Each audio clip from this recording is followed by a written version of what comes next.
Hi, my name is Fatin Shazana, and in this video I would like to share with you how creative thinking in classrooms can create a better teaching and learning process.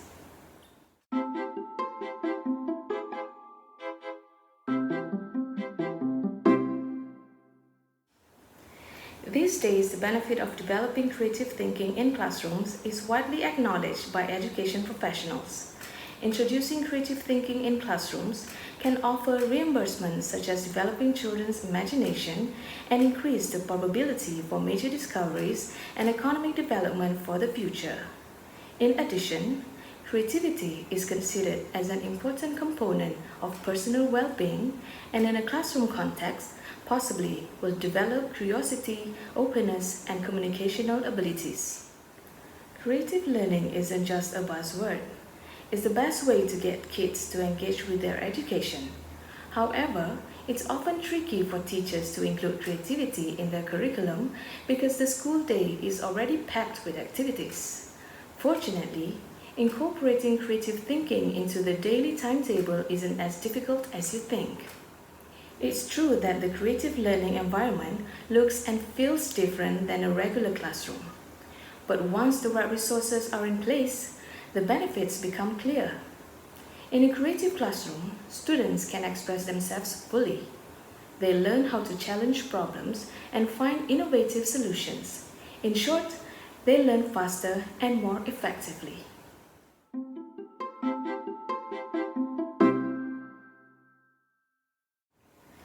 Learning by doing is something that most of us can identify with.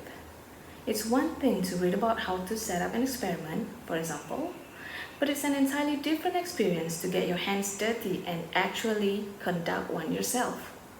Listening to a teacher talk for an hour on any subject is unlikely to engage pupils at a deep level.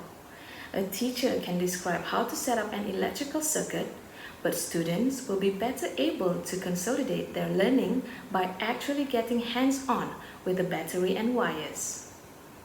Interaction is the key to effective learning, and children who take a proactive role in their education naturally retain more information and have a greater understanding of the subject.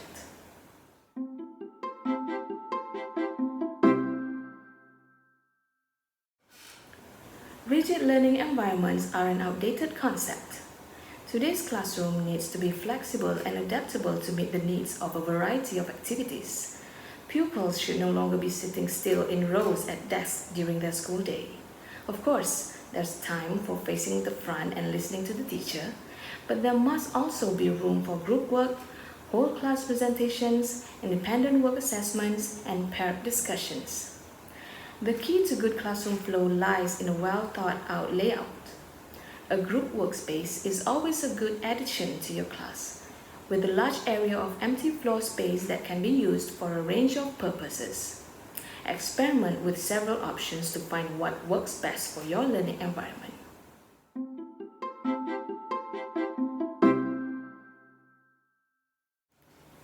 As a teaching professional, you can easily fall into the trap of talking the entire block. In fact, this was historically regarded as a standard practice in teaching. Children were there to listen, and teachers were there to impart their knowledge. Now, of course, the world is a very different place, and that's a good thing. Effective self-expression is a key element of any creative classroom. Students must have the freedom to speak their minds and raise their opinions. To do this, there must be an open approach to discussion within the learning space.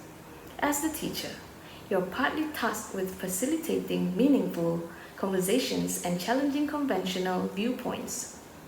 Through thoughtful evaluation and interactive debate around a given topic, young people can learn about critical thinking and engage with their learning materials.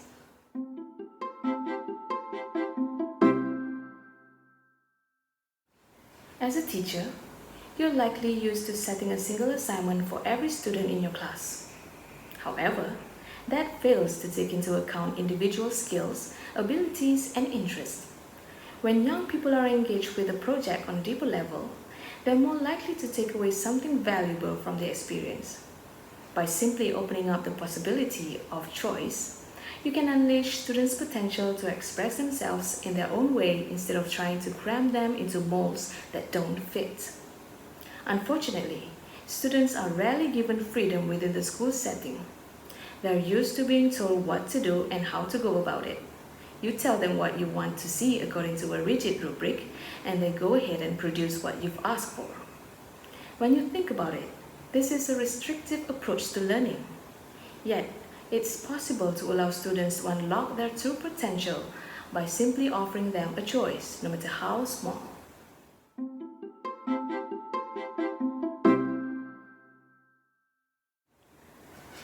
In all aspects of life, working as a team is essential to success. It's also by working together that we can channel our creativity most effectively. Cooperation allows ideas to be shared, new solutions to be devised, and innovative decisions to be made. Working together also facilitates effective conversations and discussions, allowing for creative collaboration to take place. Team building exercises should be part of the everyday classroom environment.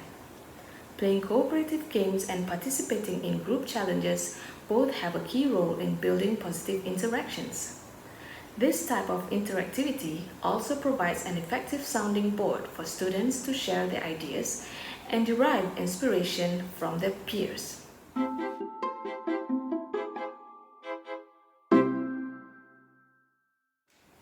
In every classroom, there are certain students who always choose the same partners and groups when teamwork is required.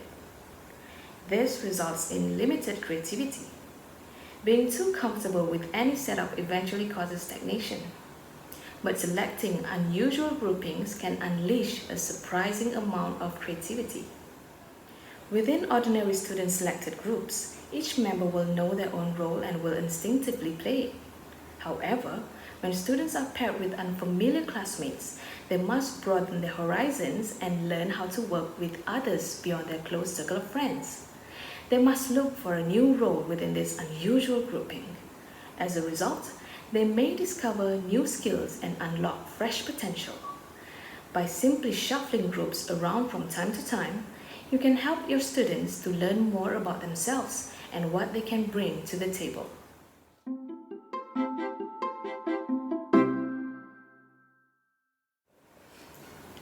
Closed-ended questioning has long been a feature of our education system.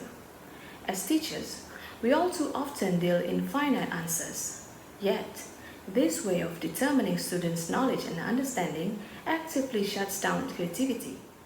While a closed question demands a set response, it doesn't address any of the important creative aspects of education. For example, asking what happens to a character during the course of a chapter may give pupils the opportunity to demonstrate their understanding of what they have read, but it doesn't look beyond the surface to the deeper concepts that the author intended. Open-ended questions encourage students to put themselves in the author's position, to use their empathy, and to use their wider knowledge of the book and its context to generate a creative and thoughtful response to your questions. Students are creative by nature. They were all born with the ability to think, act, and live creatively. Fostering creative thinking in classroom can help students develop the ability to think out of the box. The discovery of new methodologies that can be used in the classroom will help students to mature and improve their own view of the educational process. It is now necessary to change this situation and introduce methods that boost the development of creativity and motivation by increasing the number of tasks that promote positive values in which students can participate and reflect upon what they are learning in accordance to nurture problem-solving and decision-making characteristic among students. Thank you for watching.